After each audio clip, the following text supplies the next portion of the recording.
So taking photography seriously is harder than you think, and there's going to be a lot of navigations, there's going to be a lot of learning curves, which makes it so hard, because if you go into photography with the mindset of, oh, this is so easy, I can totally do this, that's where it gets so hard and so frustrating. You need to go into the mindset of, this is hard and I'm willing to do the hard work, because that's what it's going to be. And then any easy stuff is going to be a breeze, because you went into the mindset thinking that it was hard, instead of taking something that you thought was going to be super easy and now it's completely not what you expected. So always expect the worst and for it to be absolutely insanely hard. When I first started out with my editing style, I completely had no idea what kind of editing style I wanted. So I just kind of played around with different presets, played around with editing. I just did whatever felt good in that moment. And my style is ever changing. It's whatever you want as an artistic release, and that's what photography is. It is subject to change. It is subject to the artists themselves. So it can be different from one shoot to the next one. So don't beat yourself up over it and just have fun with it. This is the part where you're going to learn how to edit and how to use the softwares. This isn't something that you can just overcome in one night, and you're going to keep on going and figuring out what you like and what you don't like. As far as delivery softwares, I went through a few for sure. So I actually started out sending iCloud photos, and that was hectic. And I didn't even know there was such thing as delivery software. So now I use PickTime. I have a link in the description for you if you want to use that. I get a small commission, and thank you for supporting my channel. If you do click the link, it is at no extra cost to you. It's just showing you that you support me. So PickTime is what I use. You upload all the photos and it looks so professional. So if you want to make an actual business out of it, using professionalism is going to be something that you're going to struggle with in the beginning, because you're not going to know a lot about this unless you've really invested in a mentor. Another thing I struggled with was finding answers. In the beginning, I messaged so many photographers. I messaged so many different businesses and people.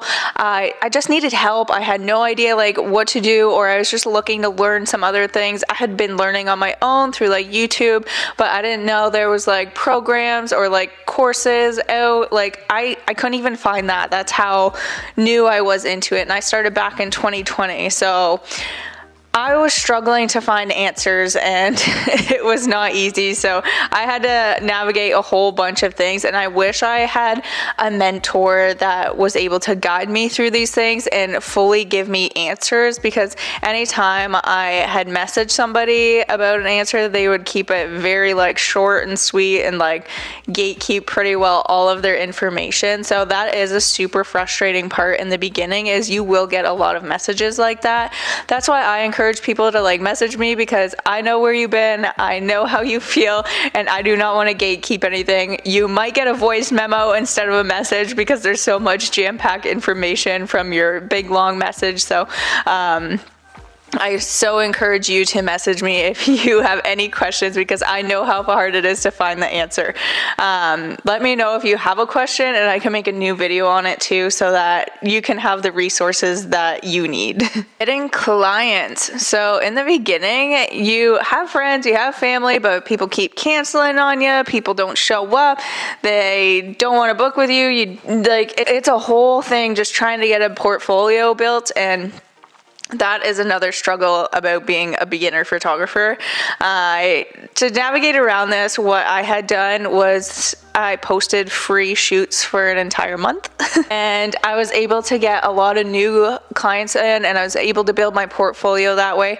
I'm not saying I didn't have a bunch of cancellations and rescheduling. That's where I think it is also very hard, because you will get that in the beginning, but you have to look at the long run when you start a photography business, that it's going to be worth it later. It's not going to be something that you get rewarded for right away if you want to be serious about it. So it's going to take time for people to pay you. It's going to take time for you to build that portfolio. It's going to take time for you to build a workflow. So it's going to be hard. So in building a portfolio, definitely ask your friends, definitely ask your family. Try and post like free stuff. Host a whole mini day. You're going to be like posting about a bunch of it. You're going to be messaging a lot of people. You're going to navigate how to be a client service management person. You're going to learn customer service, and that's another hard navigation. If you've never been in the customer service industry, thankfully I had years prior to, I was in a bunch of different client service based industries that I got to learn that customer client like relationship, and I was able to apply that to my business. So learning how to message and learning how to email and learning how to navigate any hiccups or frustrations, or when a client comes to you with questions, how you can answer that, answering in timely manners. And all of this is a whole nother navigation when starting a photography business. On that topic, starting social media. If you're not comfortable with social media and you start a photography business, it's going to be hard for you to display your work so nicely.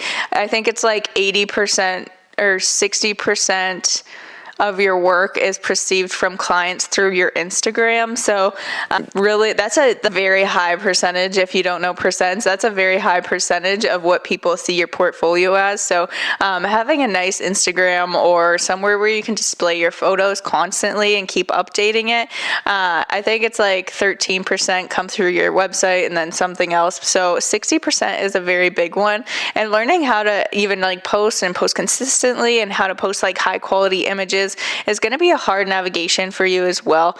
So what I like to do is I try to upload them to PicTime. I will actually go favorite them from the gallery, and then I will download them in there, and then I will use the Scroll app or Canva to make a seamless carousel post if I see that fitting, or sometimes I'll even just like post instead of a seamless one.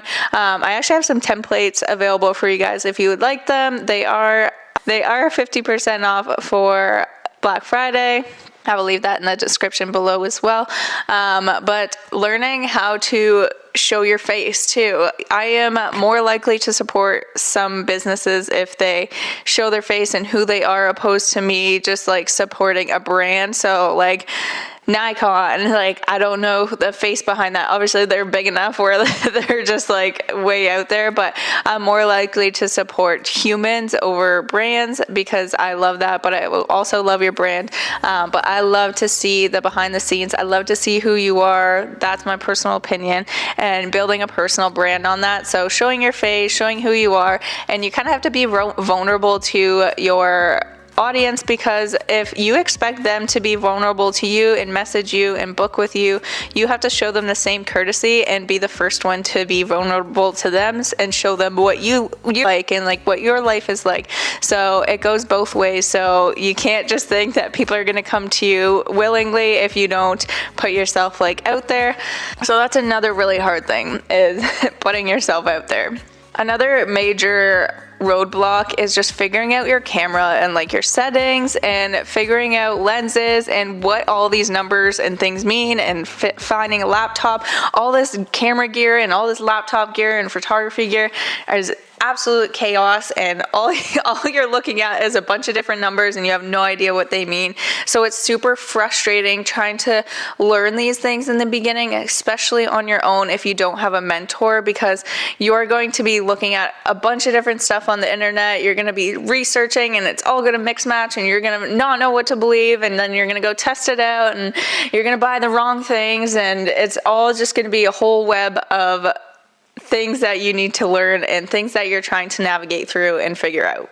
So like 1.8 aperture, you got your shutter, you have your ISO, you have your running memory, you have your storage, there's a bunch of different things. You have your gigabytes, you have your megabytes. There's so many different numbers when it comes to photography, and if you don't know what they mean, it can make a really big difference in your photography and how fast your workflow is, what you're using. So your aperture, like how low it's going to be, like what focal lengths to use. There's so many different numbers out there, and I know the struggle. I've purchased things that I had no idea what I was purchasing, and it ended up biting me in the butt later because it did not work for the future. But that's going to be another really hard thing when starting out in photography, is learning those things. If you guys are enjoying this video, I would so appreciate a thumbs up. If you are loving it, I really appreciate your support on this channel. All right, let's get back into it. Another big hurdle is figuring out your pricing. So what are you starting your pricings at? Like, you know, you're so worth it and you want to charge what you're worth, but you also don't want to charge too much, but you also don't want to like charge too little. And you know, there's like a marketing value out there, and you're looking at your competitors and you're looking at all of the numbers and you're looking at your overhead. There's so many different ways that you can like price out your photography and your services. Or when that very first wedding inquiry comes in, how much should you charge? You've never done a wedding. Should you be charging a lot? Should you be doing it for free? There's so many different questions around pricing and what you should be doing your pricing as. So this is a huge frustration in the beginning because you're really trying to book people, but you also can't do it for free forever. My navigation around that was I just did small increases until I was comfortable enough to actually charge what I thought was better and good. And I did a whole breakdown on all of my monthly expenses. So all my wear and tears, all my softwares. As your business grows, so will your expenses. So you need to make sure that you are including those at least at the very minimum.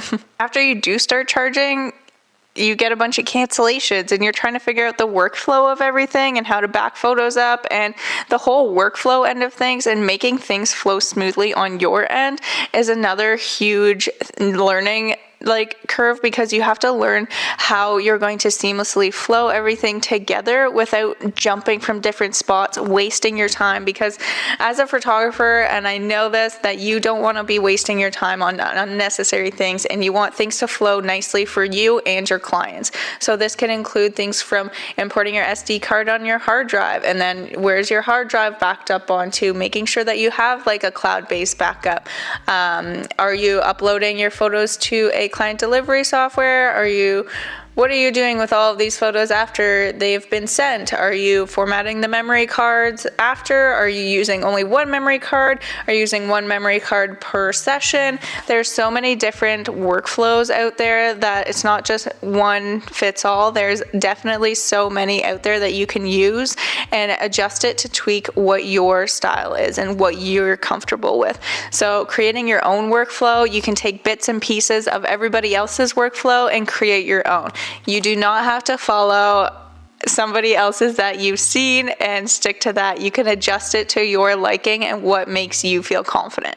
When to go from side hustle to full-time.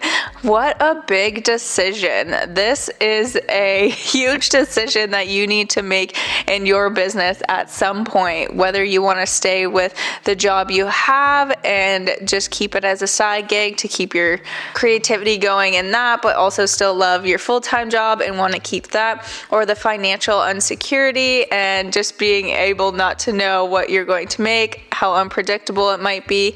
These are all things that probably are running through your head, and it's going to be a debate, and you need to make your own pros and cons list. This is going to be different for everybody because everybody's going to be in a different financial state or a different life state, and this is going to be completely customizable to you and a hard decision that you're going to have to make, and nobody can make this decision for you.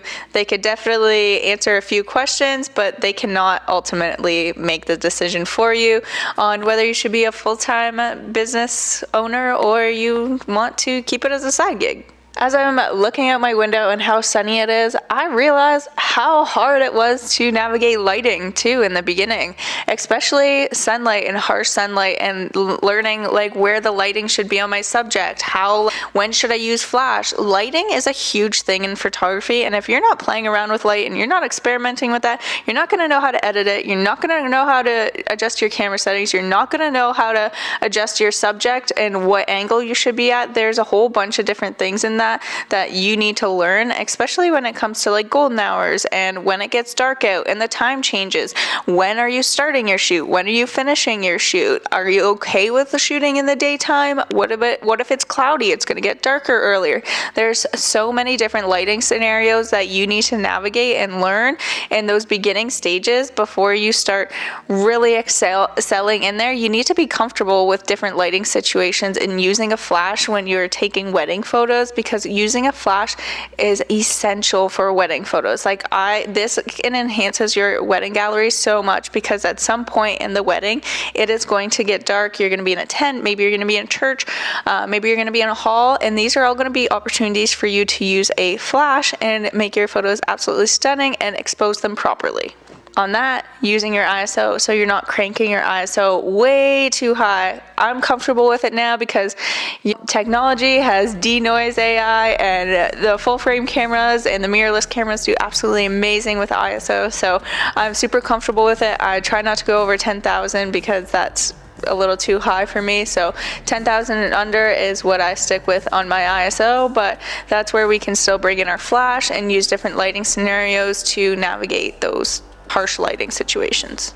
These are only a few of the hurdles of photography, and I just wanted to talk about them with you because I don't want you to go into photography thinking it's going to be easy and you're going to know everything off the bat, because you're not. And you're going to learn, and you're going to find a mentor, and you're going to find someone to guide you through everything, and it's going to be the best journey, and it's going to be so rewarding after learning all these things and putting all the hard work in to practice and learn and educate yourself. These are all going to be worth it in the long run. You just always have to think of the long run when it comes to photography, and think how rewarding it's going to be a year from now, or 2 years from now, or like 4 years from now when you're shooting like an elopement in Hawaii. It's so crazy to think where you could be in a few years.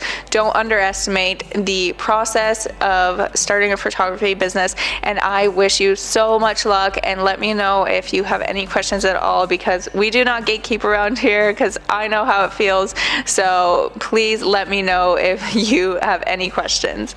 I will see you in the next video.